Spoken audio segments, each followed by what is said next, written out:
नहीं भयो। बोले ऐसे करुणावतार रामानुजाचार्य जी जैसे पृथ्वी पर हुए ही नहीं। फिर इतने करुणा के सिंधु, इतने कृपालु, सबसे प्राचीन परंपरा है श्री रामानुज परंपरा। कलयुग के प्रारंभ के 2 दशक भी नहीं निकले हैं और तभी हमारे प्रथमाचार्य का प्रादुर्भाव हो गया। सबसे प्राचीन परंपरा। इसलिए श्री रामानुजाचार्य जी के आपको परंपरा भावों में दक्षिण की ही लीलाओं का श्रवण मिलता है। क्यों? क्योंकि उस काल में वैष्णव परंपराओं को नष्ट करने के लिए बहुत षड्यंत्र रचे जा रहे थे और उन वैष्णव परंपरा को बचाने के लिए रामानुजाचार्य जी ने बहुत प्रयत्न किया। इसलिए उत्तर भारत आए हैं आचार्य चरण, पर इतना विस्तृत उत्तर भारत में उनका निवास वर्णन नहीं आता, क्योंकि दक्षिण भारत में भक्ति प्रगाढ़ थी और ये उस काल की बात है, उस काल की बात है। हमारे वृंदावन के ठाकुर तो प्रकट ही नहीं भये, तब की बात है। हमारे वृंदावन के जितने भी ठाकुर हैं सब 500 वर्ष के अंदर अंदर प्रकट भये हैं। और श्री रामानुजाचार्य जी एक सहस्त्राब्दी महोत्सव लगभग 3-4 साल पहले मना था, 8 साल पहले सहस्त्राब्दी महोत्सव हुआ था। मतलब 1008 वर्ष हो गए रामानुजाचार्य जी को। उस काल में रामानुजाचार्य जी प्रकट हुए। इसलिए ज्ञान परख, ज्ञान पद्धति के भाव ज्यादा आचार्य चरणों के भाव में मिलते हैं। अब उसी भाव में हम लोग आगे चलेंगे। कल हम लोगों ने लो तू बाहर मिल, इसमें हम सब नोट्स लिखते हैं अपने, लेकिन बढ़िया है, कोई ना कोई चीज ऐसी बननी चाहिए जो याद रहे जीवन भर। तो श्रीमद् रामानुजाचार्य जी महाराज आपका प्रादुर्भाव हुआ। आपके पिताजी श्री केशवाचार्य जी और माताजी श्री कांतिमती जी। हमको ब्रजमंडल में एक महापुरुष ने एक बहुत अच्छी बात कही थी, हम आपसे कह दें। ये आचार्य चरण जितने भी प्रकट हुए हमारी धराधाम पर, इनके माता पिता ने ऐसा कौन सा यज्ञ किया या तप किया कि उनके घर में ऐसे परम भागवत हुए? बहुत ध्यान से सुनिएगा। 2 भाव विशेष हैं, सब लोग बहुत सावधानी से सुनो। बैठ जाओ, कोई बात नहीं। हाँ, आ जाओ।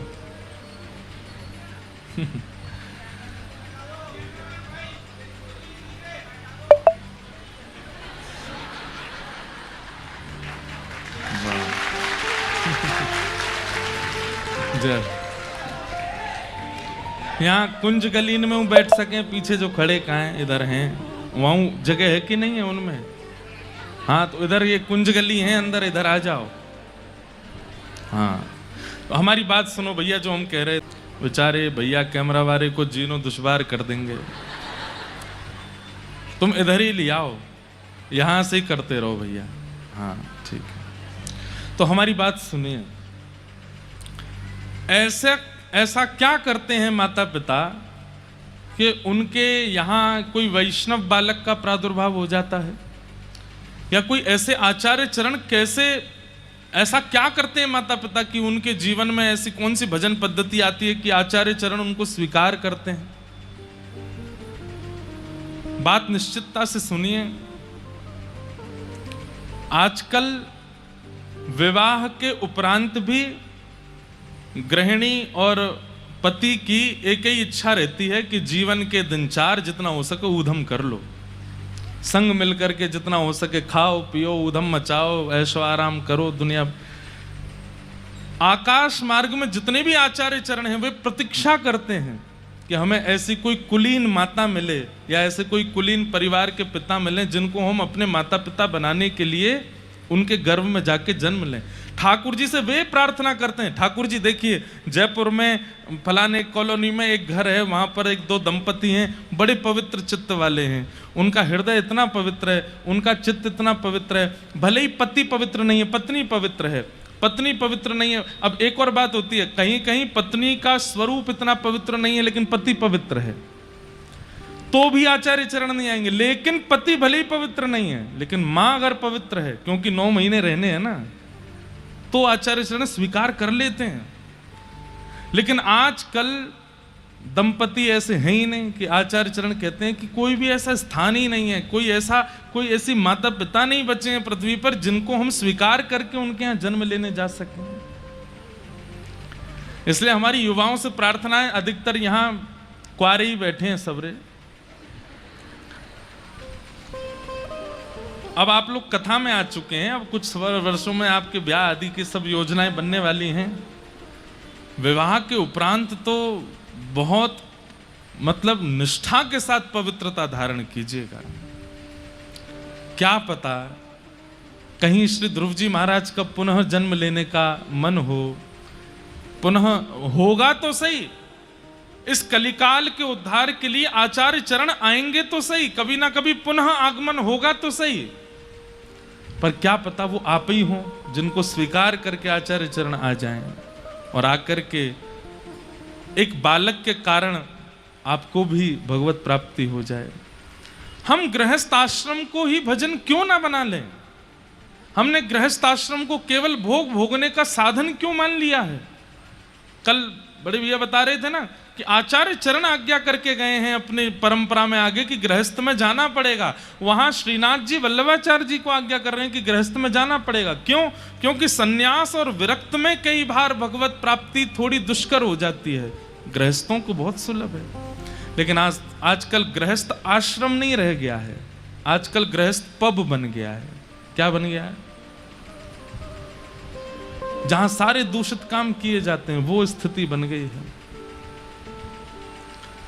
जब तक ब्याह नहीं हो रहा थोड़े बहुत और खुली छूट है आपको, लेकिन ब्याह के बाद तो भैया कम से कम बहुत पवित्रता का ध्यान रखो। क्या पता कोई दिव्य आत्मा आपको स्वीकार कर ले और आपके गर्भ से एक ऐसे महापुरुष का अवतरण हो जिसके कारण श्री गोविंद देव जी चल कर के आपके घर आ जाएं।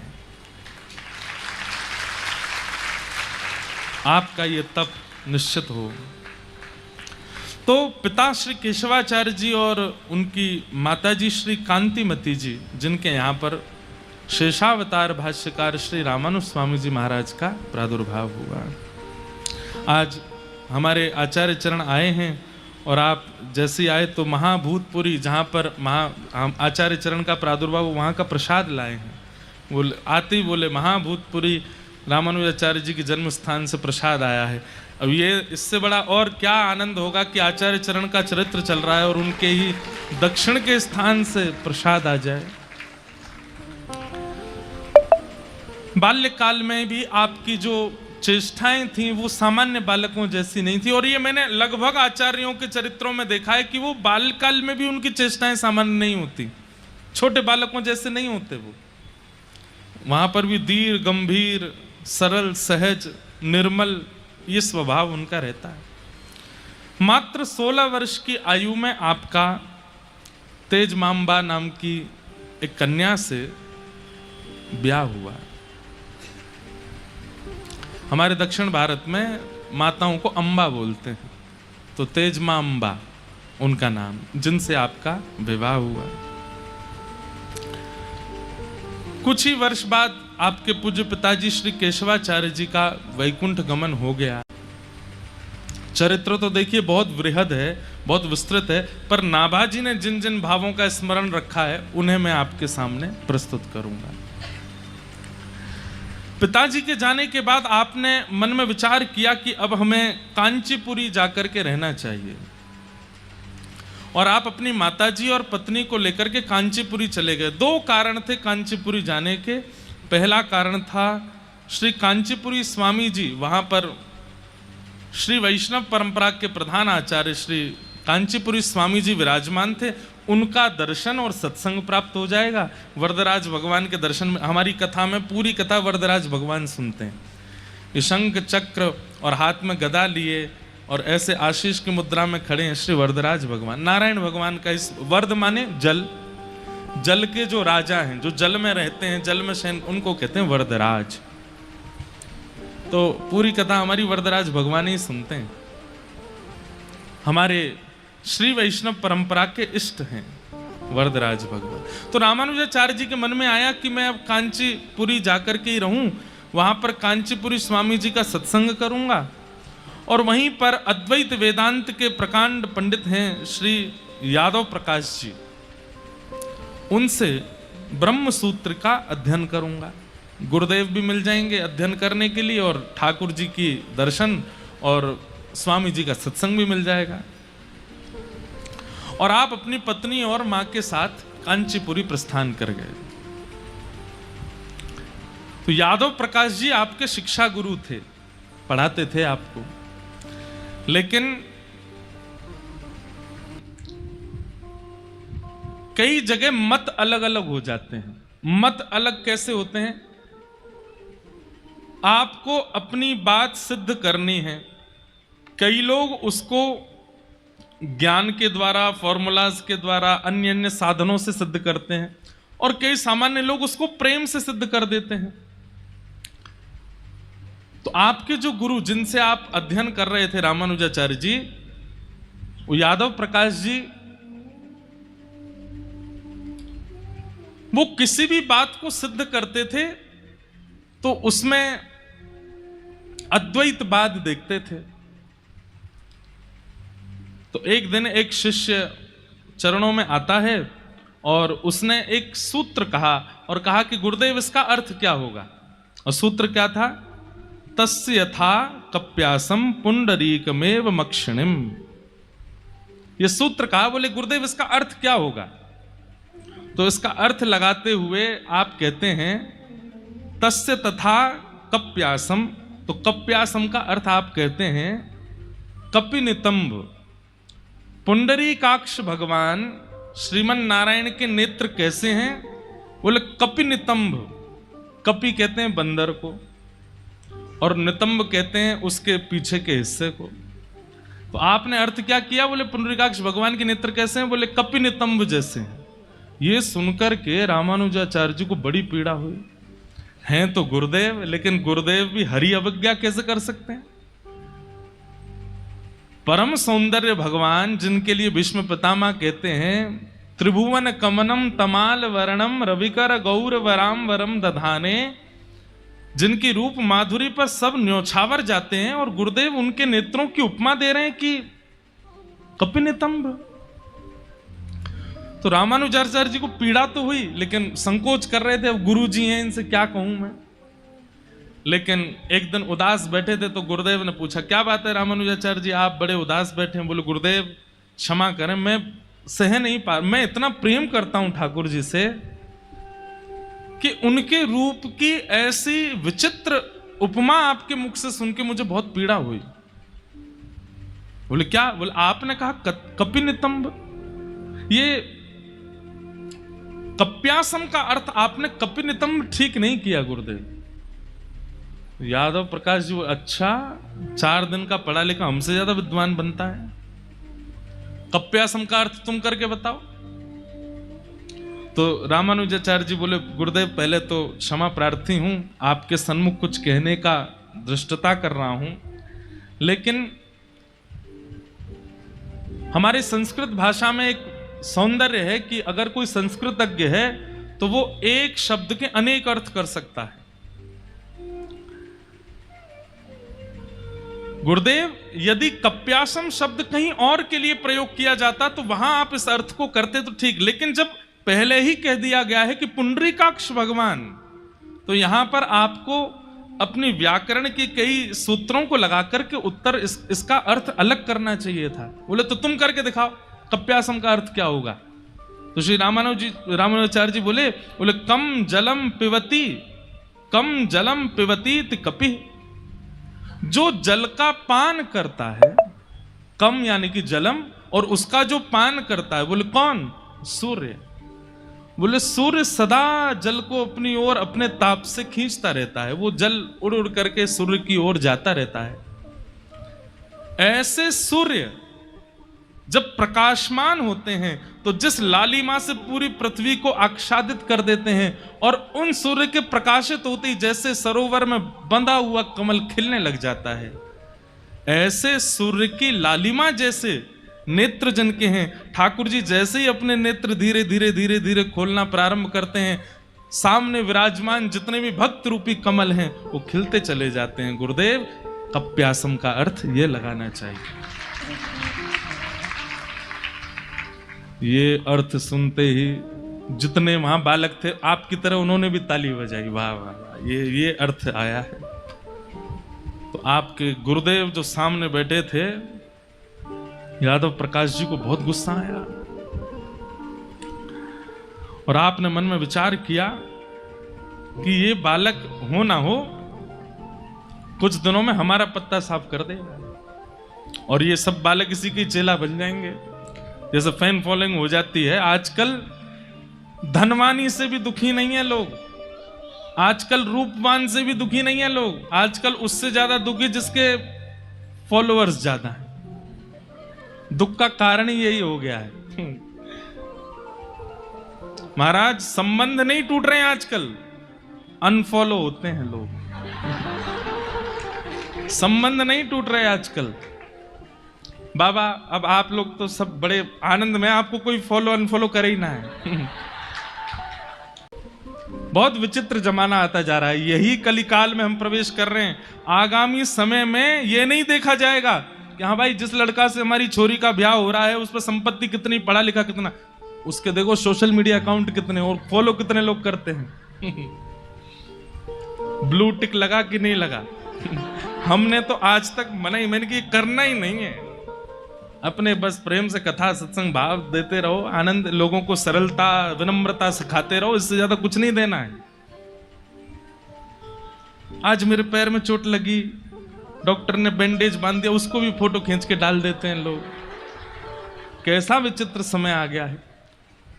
तो आज से लगभग 1000 वर्ष पहले श्री यादव प्रकाश जी को रामानुजाचार्य जी से इस बात से बैर हो गया क्योंकि वो सिद्धांतिक बातें कर देते हैं और कहीं ना कहीं ऐसा अर्थ लगाते हैं क्योंकि चित्त में प्रेम है, ठाकुर जी के प्रति प्रेम है, इसलिए वो सिद्धांतिक बात भी, वैदिक बातों को भी प्रेम के साथ में प्रस्तुत कर देते हैं। वो सबको भा जाती है। ये बात तो सत्य है बंधुओं, चाहे कितनी भी विद्वत्ता झाड़ लो, चाहे कितने भी क्या कहते हैं अपना वैभव दिखा लो, चाहे कितना भी ऐश्वर्य दिखा लो, लेकिन व्यक्ति के चित्त को सुख तो सामने वाले का प्रेम ही दे सकता है। जिसके चित्त में प्रेम नहीं है, चाहे कितनी भी चीजें हो उसके पास में, आपको आकर्षण कर सकता है व्यक्ति अन्य भावों से, लेकिन आपको शांति तो वही प्रदान करेगा जिसके चित्त में प्रेम होगा। रामानुजाचार्य जी के चित्त में प्रेम है। ठाकुर जी के ऐसे रूप माधुरी का वर्णन कर देते हैं। यादव प्रकाश जी को रामानुजाचार्य जी से थोड़ी चिढ़ होने लगी। 2-3 बात और भी कुछ ऐसी हुई जिसके कारण यादव प्रकाश जी बहुत चिढ़ गए और उन्होंने षड्यंत्र रचा। सब बच्चों को लेकर के काशी जा रहे थे दर्शन करने के लिए। रामानुजाचार्य, अब बच्चे मतलब 16 वर्ष की आयु में ब्याह हो गया था, लेकिन 17-18 तक भी बच्चे ही रहते हैं। सब लोग जा रहे थे, सब विद्यार्थियों को लेकर के। तो यादव प्रकाश जी ने बीच में ही मन बना लिया कि बीच में घने जंगल पड़ेंगे और वहीं कहीं घने जंगलों में कई बालक मुंह लगे होते हैं ना गुरुजनों के, तो वो सब गुरुदेव के साथ मिल गए। बोले क्या करना गुरुजी? बोले कि ये जो है ना, ये तुम लोगों की विद्या का हनन कर देगा, ऐसा कर देगा, और हम लोगों का एक ही काम है। बोले क्या? बोले बीच जंगल में कैसे भी करके, या तो किसी पशु के द्वारा या कोई विष दे करके इसको मरवाना है। एक बालक बोला गुरुजी पाप लगेगा, मारने का पाप भी तो लगेगा। अरे तो 2 दिन बाद हम लोग काशी पहुंच जाएंगे, मैं गंगा जी में जाके प्रायश्चित कर लेंगे, प्रायश्चित हो जाएगा, सारे पाप धुल जाएंगे गंगा जी में। तो बच्चे मान गए गुरुजी की बात और जैसे ही निकले हैं राह पर, रामानुजाचार्य जी तो केवल प्रतीक्षा कर रहे हैं कि कब वह दिन आवे कि श्री रंगनाथ जी मुझे स्वीकार करेंगे।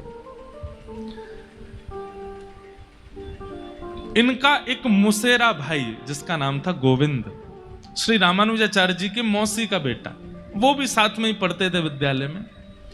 तो रास्ते में चलते चलते जब घने जंगल विंध्याचल पहुंचे उत्तर भारत में, तो घने जंगल में जब पहाड़ भी हैं, जंगल भी हैं, नदियां भी हैं, और जहां पता नहीं चल रहा है, ऐसे स्थान को देख करके श्री यादव प्रकाश जी ने सब बच्चों को इशारा करना शुरू किया, बोले यही सही जगह है। तो बच्चों में काना फूसी होने लगी। तो गोविंद वहीं खड़ा खड़ा सुन रहा था, क्या तो सब कह रहे थे, बोले वहां आगे चल करके वहां से धक्का दे देंगे, या वहां विष खिला देंगे, या और आगे जाएंगे तो वहां शेर भी हैं, वहां पे इसको बांध देंगे, ऐसा कर देंगे सब। तो बोले किसके लिए चर्चा हो रही? बोले रामानुज के लिए। गोविंद ने जैसे ये बात सुनी, एकांत में रामानुजाचार्य जी को ले गए और ले जा करके बोले, तुम अभी यहां से भाग जाओ, ये घना जंगल है, अभी समय है आपके पास, आप अभी यहां से निकल जाओ, ये सब लोग षड्यंत्र रचा रहे हैं आपको मारने का। रामानुजाचार्य जी सुनकर के बोले, मैं कायर नहीं हूं। यदि मेरे जीवन में हरि ने कुछ दिन लिखे हैं तो उन दिनों को कोई चाह करके भी मुझसे नहीं छीन पाएगा, और यदि मेरे जीवन के दिन कल ही विश्राम होने हैं तो मैं यहां से भाग भी जाऊंगा तो बीच में मेरा अंत कहीं हो जाएगा। मुझे भयभीत क्यों होना है इस बात से? बंधुओं, वैष्णव का एक ये लक्षण याद रखिएगा, वो मृत्यु से भी भयभीत नहीं होता, वो किसी भी चीज से भयभीत नहीं होता। कल को आपके सामने कोई परिस्थिति आ गई तो परिस्थिति को संसारी व्यक्ति कैसे देखता है, अरे राम राम राम, अब क्या होगा, अब क्या होगा, पर वैष्णव कैसे देखता है, ये मेरे किसी कर्म का फल है, ये तो मुझे भोगना ही पड़ेगा। ठाकुर जी, अगर आप चाहते हैं कि मैं इसको भोगूं तो आप भुगवाइएगा, लेकिन आप चाहते हैं कि ये केवल कुछ दिन की पीड़ा है फिर चली जाएगी तो इसको दूर कर दीजिएगा। वो विचलित नहीं होता। कई लोग बहुत विचलित परेशान होते हैं, हम भी होते थे पहले, पर कथा करते करते हम आपसे सत्य बता रहे हैं, ठाकुर जी ने कृपा करके बहुत चीजों में परिवर्तन कर दिया, अब विचलनता नहीं होती। रामानुजाचार्य जी बोले, मैं कायर नहीं हूं, मैं ऐसे भागूंगा नहीं। अगर मृत्यु मेरी कल लिखी है तो कल इन लोगों के हाथों हो जाएगी, और कल लिखी है तो भाग करके भी हो जाएगी। तब गोविंद, उनके मौसी का बेटा, वो समझाने लगा, लेकिन अगर पता चल जाए कि यहां सावधानी ना बरती गई तो मृत्यु हो सकती है, तो सावधान तो होना चाहिए ना। और रही बात, मैं मानता हूं कि तुम अपने हर दिन, बहुत ध्यान से सुनिएगा, बड़ी अच्छी बात है, मैं मानता हूं, गोविंद जी समझा रहे हैं रामानुजाचार्य, मैं मानता हूं कि तुम हर दिन को ठाकुर जी का प्रसाद मान के स्वीकार करते हो, लेकिन क्या तुम्हारी हृदय की इच्छा नहीं कि कभी शंख चक्र गदा पद्मधारी प्रत्यक्ष प्रकट होकर तुमको दर्शन दें? और जब तक वो दर्शन ना हो जाए, तुम्हारी जिम्मेवारी बनती है कि अपने प्राणों की रक्षा करो। कितनी अच्छी बात। मतलब किसी को बुखार चढ़ा तो वो इसलिए भयभीत नहीं है कि अब बुखार आ गया मुझे, वो इसलिए भयभीत है अभी राधारमण जी दिखे नहीं है मुझे, अभी मुझे साक्षात्कार उनका हुआ नहीं, मैं पीड़ा में क्यों आ गया, ये रोग मुझको क्यों लग गया। हे नाथ, ये रोग भले ही मेरे प्राण ले ले, लेकिन प्राण निकलने से पूर्व आपका साक्षात्कार तो हो जाए, मैं जिसके लिए पृथ्वी पर आया हूं। कितनी सुंदर बात। रामानुजाचार्य जी इसलिए उस टोली के बीच से भाग गए कि अभी तक नेत्रों से श्याम सुंदर को देखा नहीं, जब तक देख ना लूं तब तक प्राण कैसे त्याग दूंगा।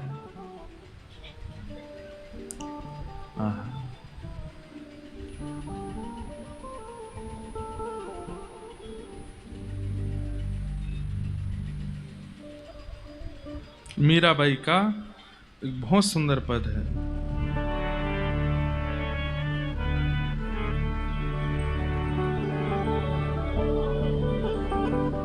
कबहू मिले पिया मोरा गोविंद, कबहू मिले पिया मोरा गोविंद, कबहू मिले पिया मोरा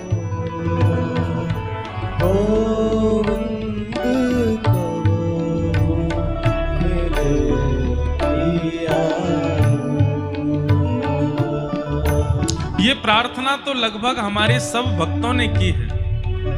मीराबाई के सन्मुख भी जब विष आ गया, मीराबाई के परिवार के लोग भी जब विपरीत हो गए,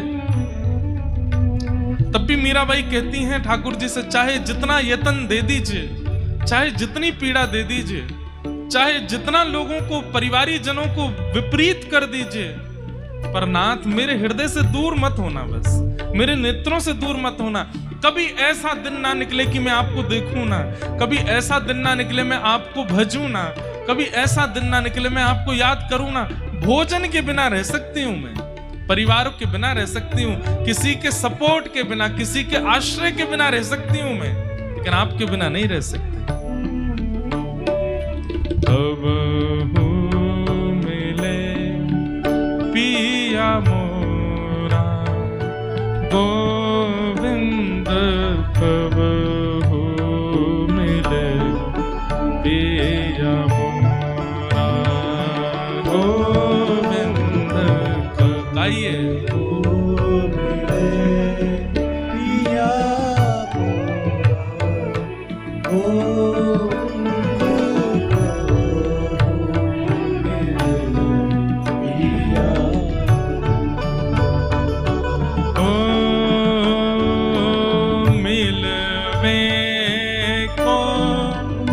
मोहे चाब घनेरो, मिलवे को मोहे चाब घनेरो,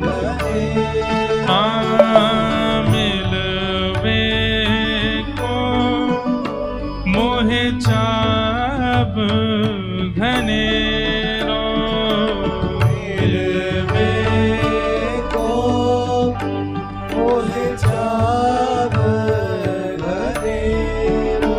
हाँ कब देखूं मुख तोरा गोविंद, कब देखूं मुख तेरा गोविंद, कब मिले पिया मोरा गोविंद, कब मिले पिया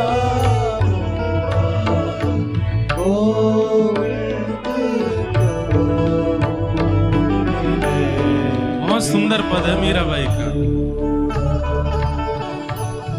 हाँ व्याकुल प्राण धरे नहीं धीरज, व्याकुल प्राण धरे नहीं धीर।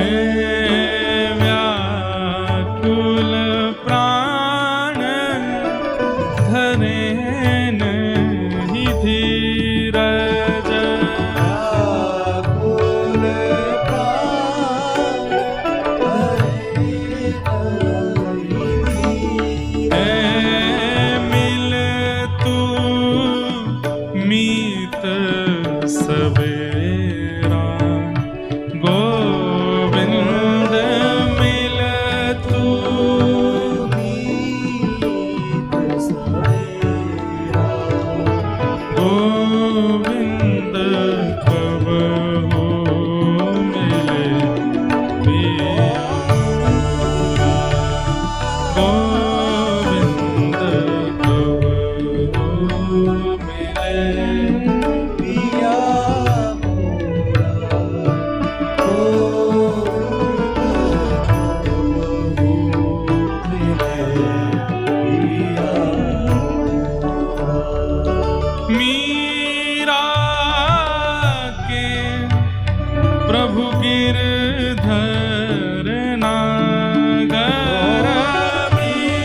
हैं श्री रामानुजाचार्य जी को, प्राण भले ही चले जाएं पर जिस कार्य के लिए पृथ्वी पर आए हैं, एक तो वैष्णव उद्धार और दूसरा हरि दर्शन, वो तो करके जाएं कम से कम।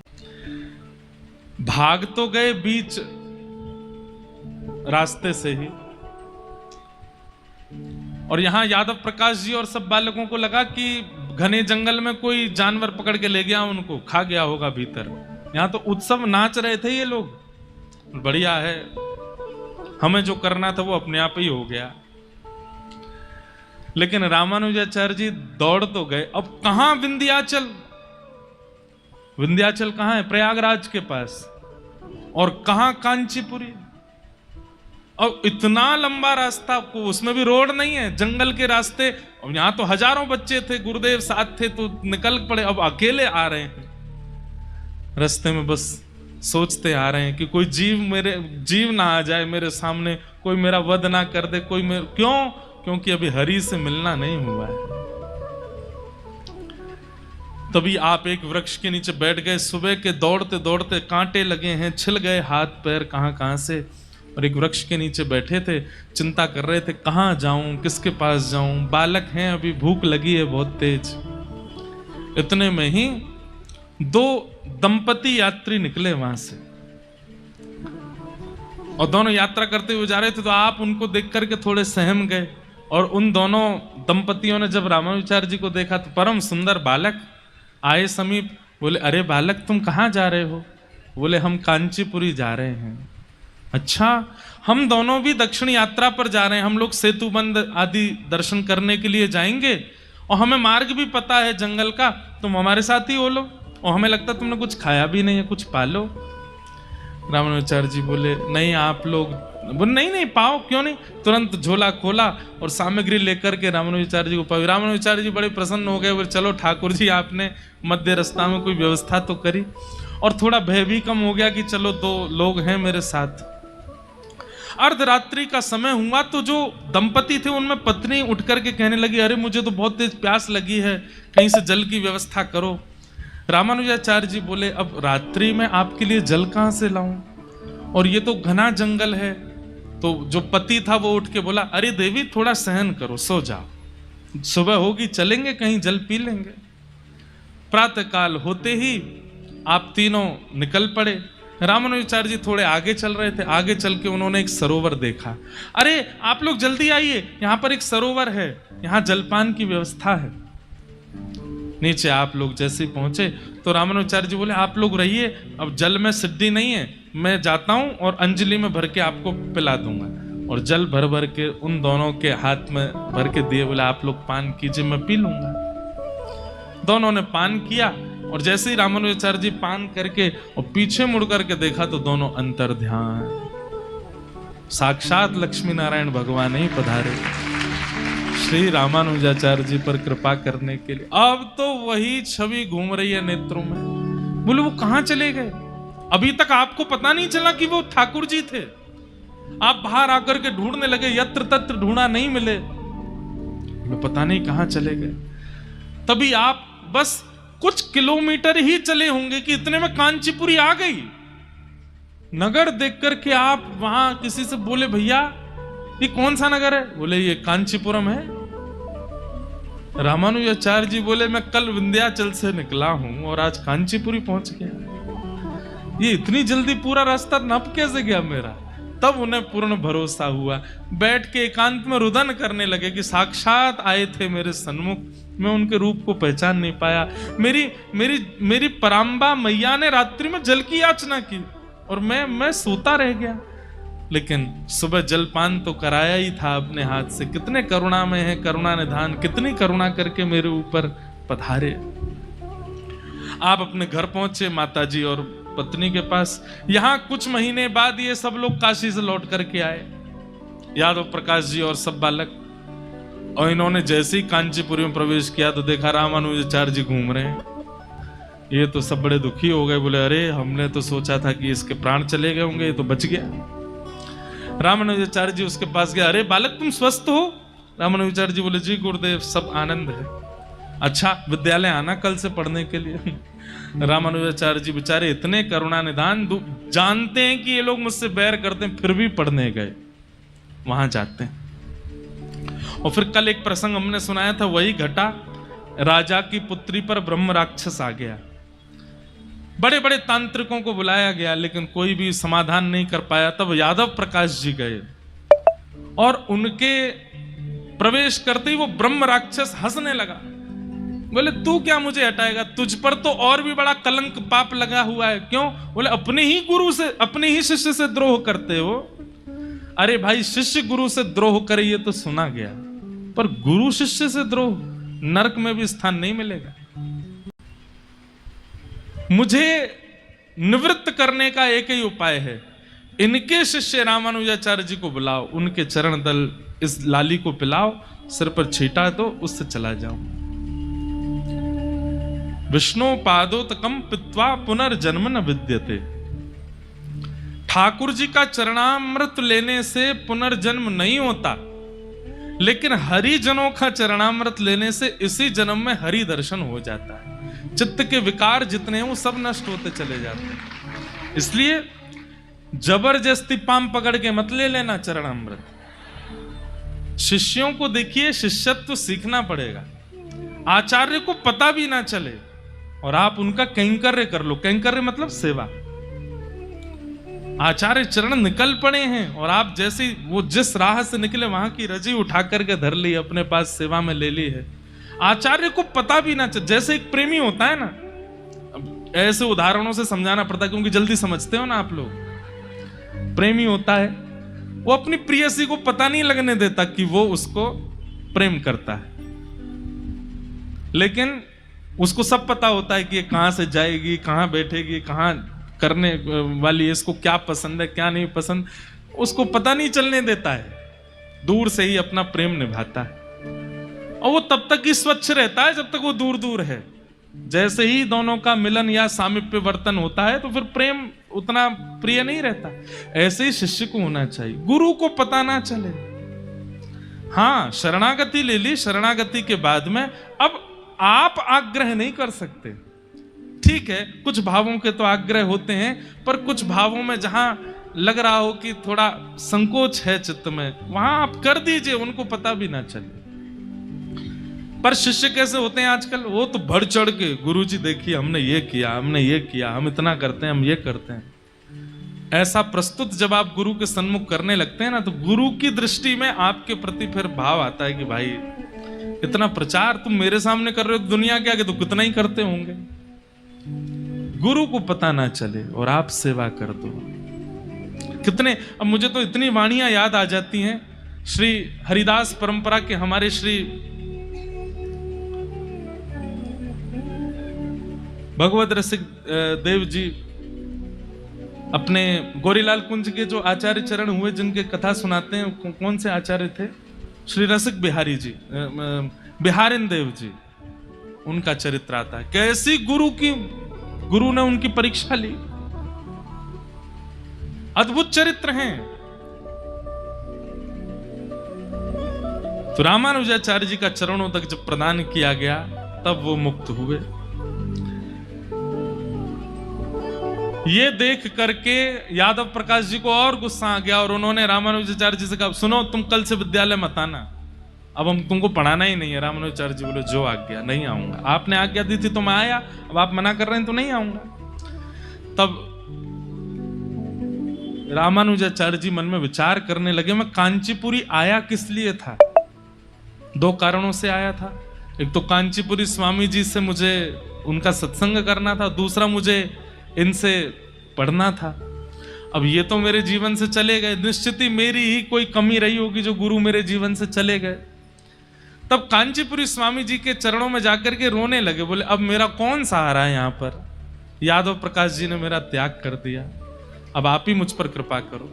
तब कांचीपुरी स्वामी जी ने आपको हृदय से लगाया, बोले अरे जब नाथ साक्षात रंगनाथ बैठे हो तो फिर कोई अनाथ कैसे हो सकता है? अरे तुमने तो त्याग नहीं किया ना अपने गुरु का, गुरु ही तुमसे चिढ़े बैठे हैं, तो फिर इसमें तुम क्या कर सकते हो? और वो श्रेष्ठ गुरु है नहीं जो अपने शिष्य से चिढ़ जाए, वो केवल आडंबर कर रहे हैं। जैसे अभी हमने मल्लुक पीठ वाले महाराज जी से एक प्रश्न किया था, सुनिएगा ध्यान से। प्रसाद पा रहे थे तो महाराज जी से निवेदन किया, मैंने कहा महाराज जी कई लोगों का आचरण शुद्ध नहीं होता, कई लोगों की दिनचर्या शुद्ध नहीं होती, आचरण शुद्ध नहीं होता, विचार शुद्ध नहीं होते, पर कई बार ऐसे लोग मंदिर में जाते हैं तो आंखों से पनारे बहने लगते हैं, कई लोग ऐसे कथा में आते हैं तो उनके आंखों से आंसू नहीं रुकते हैं, और हम उनको अच्छे से जानते हैं कि इनका खान पान भी शुद्ध नहीं है, आचरण भी शुद्ध नहीं है, फिर भी इतनी भावुकता। मैंने कहा महाराज जी हम अपनी बात कह रहे हैं कि हम अगर कुछ दिन आचरण में कुछ पलट फेर करते हैं तो हमारे आंसू ही नहीं आते लाल जी को देख करके। हमको इतना बोध होता है कि आचरण शुद्ध ना होने से जब हमारी भावुकता नष्ट हो जाती है, और कोई व्यक्ति जो सदा दुराचरण ही करता इतना भावुक कैसे हो जाता है ठाकुर जी के आगे जाके।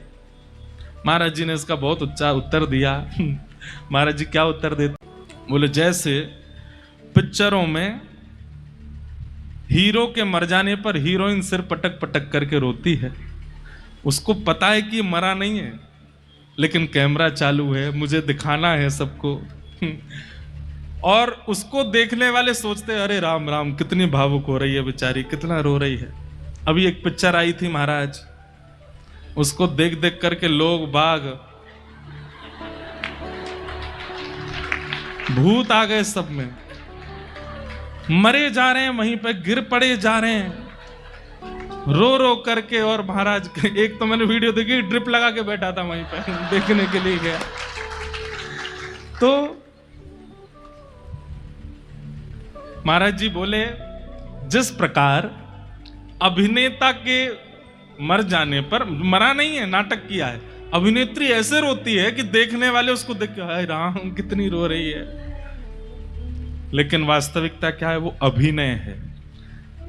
देखिए आचार्य चरण क्या बोल रहे हैं, बोले जिनका आचरण शुद्ध नहीं है, जिनके विचार शुद्ध नहीं है, जिनका खान पान शुद्ध नहीं है, जिनका जीवनचर्या शुद्ध नहीं है, और वो अगर ठाकुर जी के सन्मुख जाकर के बहुत भावुकता दिखाते हैं, निश्चित ही वो केवल और केवल एक अभिनय है, वास्तविकता नहीं हो सकती। वास्तविकता अगर होगी, आपका स्वयं का मन करेगा कि इस विषय को मैं सुधारूं, अपनी इस दिनचर्या को मैं सुधारूं, अपने इस आचरण को मैं सुधारूं। और क्षमा कीजिए अगर उस सुधार का चित्त में भाव प्रकट नहीं हो रहा है तो आप अभिनय ही कर रहे हो भाव के नाम पर। रामानुजाचार्य जी कहने लगे अब मुझे मेरा कौन है, तब कांचीपुरी स्वामी जी ने कहा तुम्हारे नाथ साक्षात जगन्नाथ हैं, रंगनाथ हैं, अब तुम्हें हम एक सेवा देते हैं। बोले क्या सेवा? बोले पास में एक सरोवर है, वहां से नित्य जल लेकर के आया करो ठाकुर जी के सेवा के लिए। सोचो कितनी सूक्ष्म सेवा से रामानुजाचार्य जी ने अपनी सेवा भाव को प्रारंभ किया। कुछ दिन उन्हीं के पास रहे, और फिर हमने कल बताया कि रामानुजाचार्य जी का मन था कि मैं रंगनाथ जाकर के श्री यामुनाचार्य जी से गुरु दीक्षा ग्रहण करूं, पर ठाकुर जी नहीं चाहते थे। और ये दोनों मिल गए तो पूरी पृथ्वी का उद्धार कर देंगे, जीवों को तो वैकुंठ भेज ही देंगे, ये पृथ्वी के कान में भी मंत्र बोल करके पृथ्वी का भी उद्धार कर देंगे। बोले इन दोनों का मिलन नहीं होना चाहिए। तब जैसे ही रामानुजाचार्य जी पहुंचे, कल सबने कथा सुनी थी ये, रामानुजाचार्य जी पहुंचे तो श्री यामुनाचार्य जी की 3 उंगलियां बंद थीं और वे वैकुंठ धाम प्रस्थान कर चुके थे। तब आपने 3 संकल्प लिए। पहला संकल्प क्या लिया? श्री वैष्णव मत का प्रचार और संसारी जीवों का हरि चरणों में शरणागति कराऊंगा। ये बात सुनते ही आपकी एक उंगली खुल गई। दूसरी बात आपने कही ब्रह्म सूत्र और विष्णु सहस्त्र नाम पर श्री भाष्य लिखूंगा, दूसरी उंगली खुल गई। तीसरी बात आपने कही द्रविड़ भाषा में, दक्षिण भाषा में लिखे हुए श्री वैष्णव परंपरा के ग्रंथों को मैं संस्कृत में बद्ध करूंगा, कहते तीसरी उंगली खुल गई। मतलब उनकी एक प्रकार से भावनात्मक दीक्षा तो यामुनाचार्य जी ने कर दी। रामानुजाचार्य जी ने प्रणाम किया, लेकिन नाराज हो गए। रंगनाथ भगवान से बोले आपने मेरे गुरुदेव से मिलने नहीं दिया, मैं अब आपको नहीं देखूंगा। चले गए वहां से। ठाकुर जी बोले आज यामुनाचार्य जी गए, शोक का दिन है और शोक के अवसर पर रामानुजाचार्य आए हैं, मैं अभी बाहर आकर के वो सब भाव प्रकट नहीं करूंगा। मैं तो तब रामानुज को मिलूंगा जब आनंद का उत्सव हो रहा हो। अभी रामानुजाचार्य जी के शोक है, इसलिए अभी रूठ के चले गए, कोई बात नहीं, हम मना लेंगे बाद में। रामानुजाचार्य जी वहां से वापस आए और फिर यामुनाचार्य जी के ही 5 शिष्यों से रामानुजाचार्य जी ने अपने संपूर्ण सिद्धांत को ग्रहण किया। कैसे? श्री कांचीपुरी स्वामी जी से आपने सेवा पद्धति सीखी, ठाकुर जी की सेवा कैसे होती है। श्री महापूर्ण स्वामी जी से आपने पंच संस्कार ग्रहण किए। अब इसके पीछे भी बड़ी सुंदर कथा है। महापूर्ण स्वामी जी, उनसे आप दीक्षा लेने के लिए, पंच संस्कार लेने के लिए गए और आपने कहा मुझे संस्कार दे दीजिए, मुझे दीक्षा दे दीजिए। हमारे श्री वैष्णव परंपरा में 5 संस्कार होते हैं। सबसे पहला ताप, दूसरा पुण्र, तीसरा मंत्र, चौथा नाम और 5वां याग।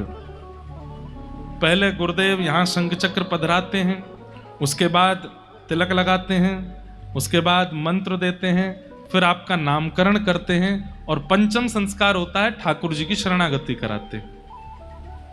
ये पंच संस्कार होते हैं श्री वैष्णव परंपरा में।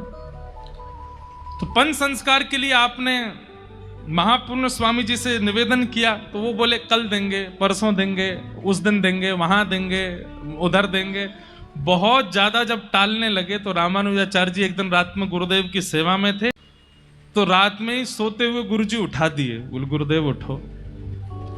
महापूर्ण स्वामी जी उठो। बोले क्या बात है, तुमने हमको उठाया? बोले पहले तो क्षमा प्रार्थी अधृष्टता आपको उठा दिया, पर गुरुदेव मुझे अभी दीक्षा दीजिए। बोले रात के 12 बज रहे हैं, इस समय दीक्षा? बोले भगवान, ग्रह नक्षत्र आदि आदि और मुहूर्त तो तब देखे जाते हैं जब संसारी कामना की किसी स्थिति में प्रवेश कर रहे हो। भगवत शरणागति की तो जब इच्छा चित्त में हो जाए उसी समय ले लेनी चाहिए। क्या पता अगले क्षण प्राण बचे कि ना बचे। हे नाथ, आप कल दीक्षा के लिए कह रहे हो, कल तक मेरे जीवन के प्राण चले गए तो आप अभी मुझे शरणागति दो। रात्रि 12 बजे महापूर्ण स्वामी जी ने श्री रामानुजाचार्य जी को पंच संस्कार प्रदान किए। बोलो लक्ष्मी नारायण भगवान की। आपका भाव रखना आपके जिम्मे है, दीक्षा देना ना देना ये गुरु की इच्छा है। कभी कभी आपके हो सकता है कि गुरु के मन में है कि अभी नहीं देना, तो वो फिर प्रतीक्षा करो। भावना आपको रखनी है, ये आपकी इच्छा है। फिर जो अष्टाक्षर मंत्र आपको प्राप्त हुआ, गुरु मंत्र आपको प्राप्त हुआ, आपके मन में थी इसकी विधि मुझे जाननी है, तब आप गोष्ठीपूर्ण स्वामी जी के पास गए और उनसे कहा कि नारायण मंत्र की मुझे विधि बताइए। तब गोष्ठीपूर्ण स्वामी जी ने इनको 17 बार उन्होंने भी टाला, नहीं बताया। तब अंत में आपने कहा कि गुरुदेव बता दीजिए। तब 18वीं बार उन्होंने जब नारायण मंत्र का आपको भाव बताया और उसके बाद जैसे ही आपने गुरु मंत्र का जप किया, अष्टाक्षर मंत्र जपते ही आपको सुंदर कपूर की सुगंधी आने लगी, सुंदर केसर की सुगंधी आने लगी, चंदन की सुगंधी आने लगी, दिव्य प्रकाश आपके मुखमंडल पर आने लगा। तभी आपने नेत्र खोल करके देखा तो शंख चक्र गदा पद्मधारी साक्षात श्रीमन नारायण भगवान सन्मुख प्रकट हो गए। आहा, 2 भुज ऐसे हैं, शंख चक्र लिए हैं, नीचे एक भुजा में गदा रखी है और एक भुजा से ठाकुर जी आशीष दे रहे हैं। कमल नेत्र हैं ठाकुर जी के, मधुर मुस्कान है, सुंदर मुकुट धारण किया हुआ है, अद्भुत माला गले में धारण कर रखी है। चरणार विंदों को देख करके तो मानो जैसे ऐसा लगता है कि कमल हैं और हम भौरे बन करके लिपट जाएं इनसे।